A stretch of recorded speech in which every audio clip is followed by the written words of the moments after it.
Shri Gokulam gold and diamonds, link road, Vadakara. വടകരയുടെ കനകവിസ്മയം Shri Gokulam gold and ഡയമണ്ട്സിൽ ബ്രൈഡൽ വെഡിംഗ് പാർട്ടികൾക്ക് സ്പെഷ്യൽ ഡിസ്കൗണ്ട് പാക്കേജുകൾ. പണിക്കൂലിയിൽ 50% മുതൽ 75% വരെ ഡിസ്കൗണ്ട്. പുത്തൂർ വിഷ്ണു ക്ഷേത്രം ഏകാദശി മഹോത്സവത്തിന്റെ ഭാഗമായി ചെറുശ്ശേരി സാഹിത്യോത്സവം സംഘടിപ്പിച്ചു. രാവിലെ നടന്ന കൃഷ്ണഗാഥാലാപന മത്സരം ടി രാധാകൃഷ്ണൻ ഉദ്ഘാടനം ചെയ്തു. ചെറുശ്ശേരി സാഹിത്യോത്സവത്തോടനുബന്ധിച്ച് കൃഷ്ണഗാഥാലാപന മത്സരം, മലയാള സാഹിത്യ ക്യൂസ്, കവി സമ്മേളനം, സാംസ്കാരിക സമ്മേളനം, ഭക്തിഗാനമേള തുടങ്ങി വിവിധ പരിപാടികൾ അരങ്ങേറി.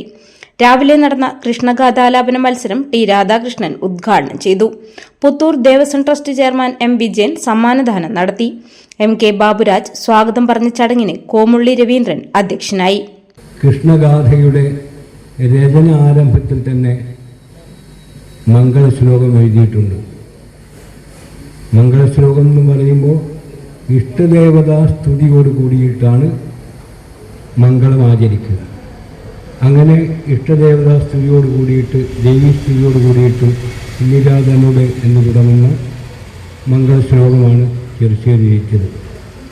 ഇതിന് അദ്ദേഹം ഉപജീവിച്ചത് തൻ്റെ പ്രതിപാദ്യത്തിന്, താൻ പറയാൻ ഉദ്ദേശിക്കുന്ന കാര്യത്തിന് അദ്ദേഹം ആശ്രയിച്ചത്, അല്ലെങ്കിൽ പ്രതിപാദ്യത്തിന് ആശ്രയിച്ചത് ഭാഗവതത്തിൻ്റെ ദശമസ്കന്ധമാണ്. ഭാഗവതം അറിയാം, ഭക്തജനങ്ങൾക്കൊക്കെ അറിയാം. കൃഷ്ണൻ്റെ കഥയാണ്.